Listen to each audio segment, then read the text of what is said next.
Let's mic आज का अखबार।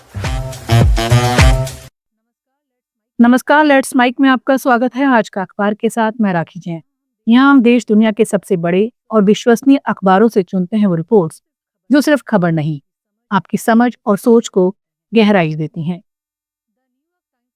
द न्यूयॉर्क टाइम्स से प्रकाशित लेख the US must and China's rare earth dominance इस बात की साफ चेतावनी देता है कि अमेरिका और उसके सहयोगी देश एक बड़ी रणनीतिक भूल के शिकार हो चुके हैं।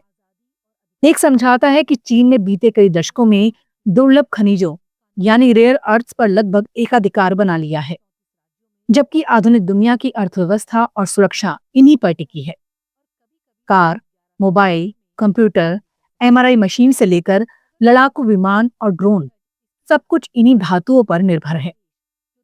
जब ट्रंप प्रशासन ने चीन पर टैरिफ लगाए तो जवाब में चीन ने रेयर अर्थ के निर्यात पर रोक लगाकर दिखा दिया कि असली ताकत किसके हाथ में है, और अमेरिका को पीछे हटना पड़ा।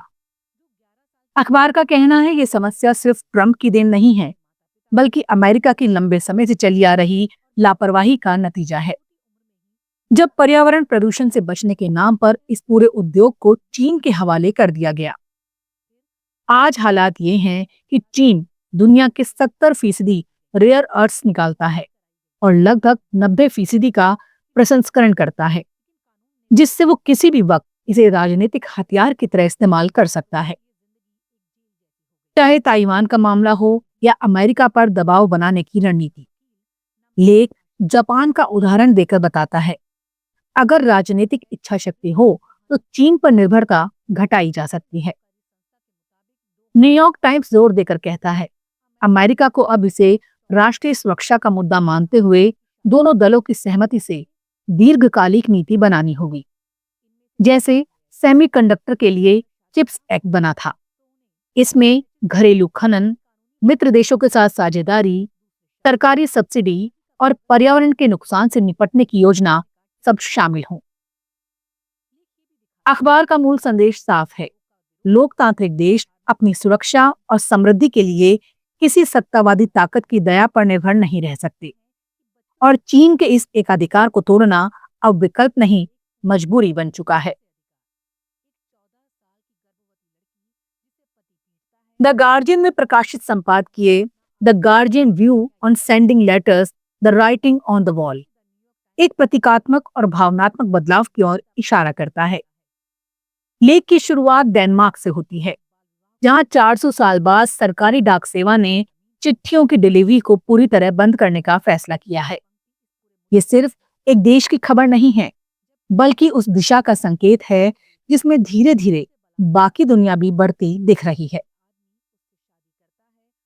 संपादकीय बताता है, भले ही पहले भी टेलीग्राफ और पोस्टकार्ड के दौर में चिट्ठियों के खत्म होने की भविष्यवाणियां की हुई हों, लेकिन डिजिटल युग ने इस बार सचमुच पत्र लेखन की जमीन खिसका दी है। ईमेल, मैसेज और नोटिफिकेशन की तेज रफ्तार दुनिया में अब ना तो चिट्ठी लिखने का धैर्य बचा है और ना ही उसका इंतजार करने की आदत। गार्जियन याद दिलाता है कि चिट्ठियां सिर्फ संवाद का माध्यम नहीं थी, बल्कि सामाजिक और सांस्कृतिक विरासत भी थी। सैमुअल जॉनसन, वर्जीनिया वुल्फ और टीएस एलियट जैसे लेखकों की चिट्ठियां आज इतिहास को समझने की खिड़की हैं।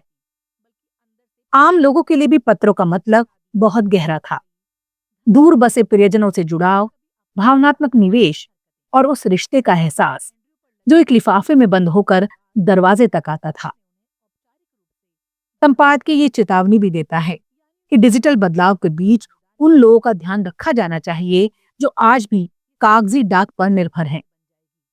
साथ ही स्वीकार करता है, हर बदलाव कुछ नए रास्ते भी खोलता है, जैसे ब्लॉग, सबस्ट्रैक या व्हाट्सएप पर उभरती नई लेखन शैलियां। लेकिन अंत में भाव यही है कि चिट्ठियों का जो धीमा, निजी और ठहराव भरा संसार था, वो अब इतिहास बनता जा रहा है। भविष्य में संवाद होगा, शब्द भी होंगे, पर शायद वो अब किसी लिफाफे में नहीं आएगा। अल जजीरा में प्रकाशित लेख US wants to sell GM soya and corn to India, Thomas वरी भारत अमेरिका के व्यापारिक रिश्तों के एक बेहद संवेदनशील मोड़ को सामने रखता है।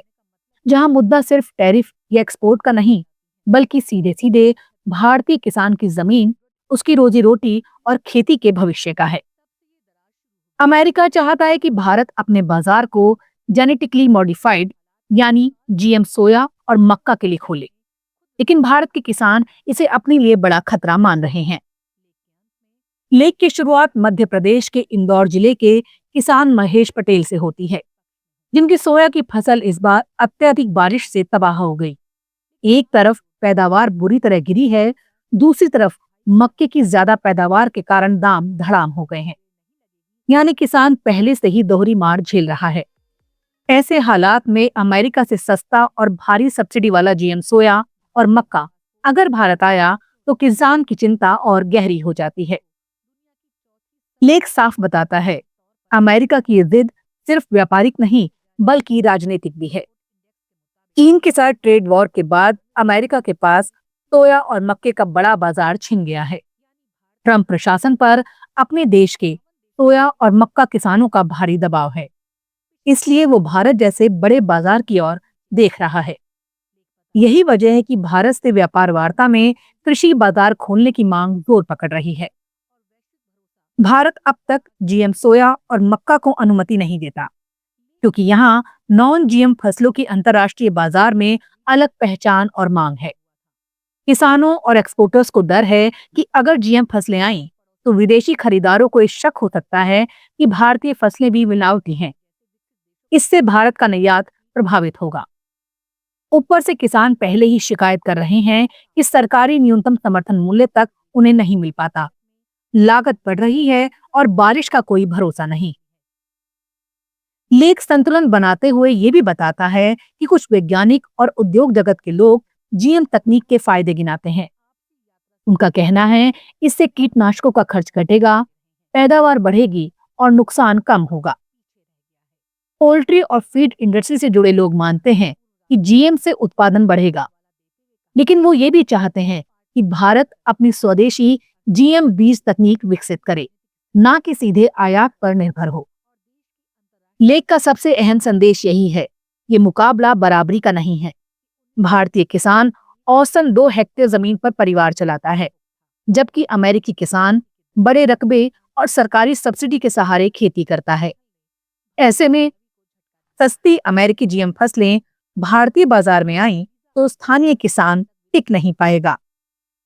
अल जजीरा याद दिलाता है, 2020-21 के किसान आंदोलन ने सरकार को बड़ा सबक सिखाया है। खेती भारत की लगभग आधी आबादी की रोजी है और किसी भी फैसले का सीधा असर वोट बैंक पर पड़ता है। अमेरिका से रिश्ते और टैरिफ का दबाव एक तरफ है तो दूसरी तरफ किसानों का गुस्सा और डर। कुल मिलाकर ये लेख कहना चाहता है कि जीएम सोया और मक्का का मुद्दा सिर्फ तकनीक या व्यापार का नहीं है। ये सवाल है कि भारत अपनी खेती को किस दिशा में ले जाना चाहता है, बड़े वैश्विक बाजारों और दबावों के हिसाब से या अपने छोटे किसानों की सुरक्षा को प्राथमिकता देते हुए। अल जजीरा इस पूरी बहस को किसानों की जमीन से जोड़कर दिखाता है और साफ संकेत देता है कि किसी भी जल्दबाजी की कीमत सबसे पहले भारतीय किसान चुकाएगा। आज का अखबार में फिलहाल इतना ही। देखते रहिए, सुनते रहिए लेट्स माइक। नमस्कार। आप सुन रहे थे let's make more than radio. Follow कीजिए हमें हमारे सोशल मीडिया प्लेटफॉर्म्स पर। It's time for news. It's time for more than radio. Presenting the first radio news app, Let's Mic. Let's Mic, a news-based app on your phone where you get to watch and listen news, talk shows, interviews, radio show podcasts. On Let's Mic, you get all relevant information of TV, print, radio, podcast, and digital. Let's Mic talks about every segment of life.